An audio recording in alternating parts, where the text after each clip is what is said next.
তো হ্যালো বন্ধুরা, আমি রাজ আবার চলে এসেছি তোমাদের সামনে একটি নতুন ভিডিও নিয়ে। এখন সময় 10টা 23। আমি আবার বাড়ি থেকে এসে আমার কাজের উদ্দেশ্যে কলকাতা বাইক নিয়ে। এবার যাওয়ার পথে সবাই যেন স্বাভাবিক ফারাক্কা ব্রিজ পড়ে। তো এবার আমি ফার্স্ট টাইম ফারাক্কার নতুন যে ব্রিজটি হয়েছে সেটির উপর দিয়ে যাব।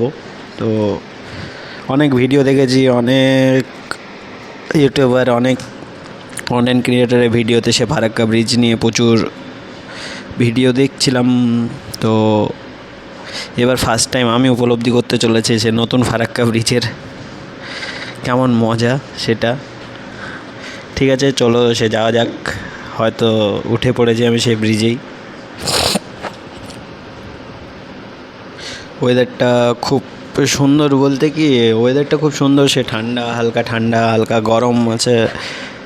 তবে ভয় লাগছে যে এতটা লং জার্নি করবো, মিডলে যদি বৃষ্টি চলে আসে, আর আমার হাতেও সেরকম কোনো সময় নেই। বৃষ্টি চলে আসলে মুশকিল। সামনে মেঘ দেখে অনেকটা ভয় হচ্ছে যে রাস্তায় হয়তো আমি বৃষ্টি পাবো।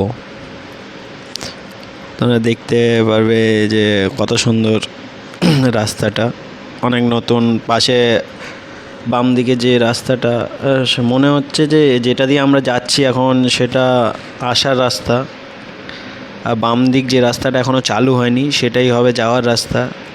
সেটার কাজ চলছে, কবে শুরু হবে জানা নেই। এই রাস্তাটা এখন শুরু হয়ে গেছে যাওয়ার জন্য, আসার জন্য সে পুরনো ফারাক্কা ব্রিজই ইউজ হচ্ছে। ডান দিকে দেখো পুরনো ফারাক্কা ব্রিজ দেখা যাচ্ছে। এখানে কাজ চলছে রাস্তার, অনেক গাড়ি দাঁড়িয়ে আছে, জেসিবি, রোড রোলার। আকাশটা দেখতে পাচ্ছ কত সুন্দর লাগছে, সাদা মেঘ, মধ্যে কালো মেঘ, দুই সাইডে সাদা মেঘ, এত সুন্দর দেখতে। সামনে একটা বাইক দেখো, যতদূর সম্ভব সেটা প্লাটিনা ছিল। এবার বাইকটা অনেকটা জোরে যাচ্ছে। আমি ফার্স্ট টাইম ওকে কাটানোর চেষ্টা করেছিলাম একবার, সে কোনো মতেই কাটাতে দিচ্ছে না। রাস্তা ভালো, খুব জোরে চালাচ্ছে। ডান দিকে পুরনো ফারাক্কা ব্রিজ, যার এই দিক থেকেই বোঝা যাচ্ছে 2-4টা গেট হয়তো খোলা আছে। জল অনেকটাই ব্রিজে। দেখো ডান দিকে অনেক জিনিসপত্র, বাম দিকে অনেক জিনিসপত্র রাখা হয়েছে, যেটা কাজ হচ্ছে রাস্তার। আবার সে টোটো আমার সামনে, সে ছেলেটা বাইকটা চালিয়ে কত জোরে যাচ্ছে যে সামনে আমি তাকে দেখতেই পাচ্ছি না। আস্তে আস্তে সে দেখো মেঘটা আস্তে আস্তে অনেকটা ডিপ হয়ে উঠে আসছে। কি হবে বলতে পারছি না, মনে হচ্ছে বৃষ্টি হবে। আর বৃষ্টি হলেই তো আমাদের প্রবলেম। দেখো ফারাক্কা ব্রিজে এসে 2-3টে গেট পুরোপুরি খোলা আছে। এই সাইড থেকে দেখা যায়, ওই সাইডে আসার টাইমে দেখা যায় না। তবে কিছু হোক না হোক, এইটুকু বলতে পারি যে এই ব্রিজটা হওয়ায়, এই রাস্তাটা হওয়ায় আমাদের অনেক সুবিধা হয়েছে। আর ফারাক্কা ব্রিজে প্রচুর জ্যাম, সে খারাপ রাস্তা, ভাঙাচুরো রাস্তা দিয়ে যাওয়ার অনেকটা প্রবলেম হতো। তো বাইকার হোক বা যে কোনো গাড়ির ড্রাইভার হোক, যাদের জন্য এই রাস্তাটা অনেকটা সুবিধাজনক।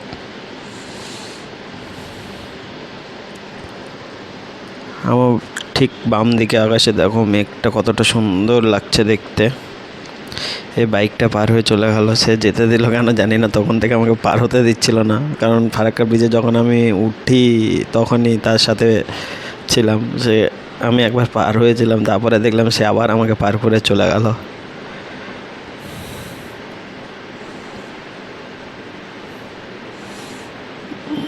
রাস্তাটা অনেকটা সুন্দর, নদীতেও অনেক জল এখন প্রচুর।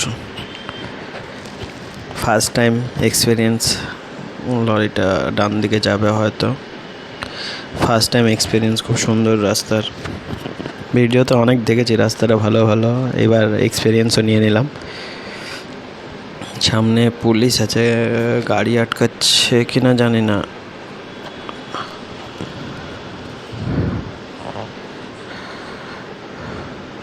তবে মনে হচ্ছে পুলিশ গাড়ি আটকাচ্ছে, দেখি কি হয়। ও না না, তারা রাস্তায় কাজ চলছে তো সেজন্য বড় গাড়িগুলোকে ঠিকঠাক করে পার করছে। তো তো শেষ ডান দিকে গিয়ে নিচে নামা যাবে ফারাক্কার নদীর ধার বরাবর। আর আমরা যেহেতু কলকাতা যাব, সে মেন রোড দিয়ে আবার চললাম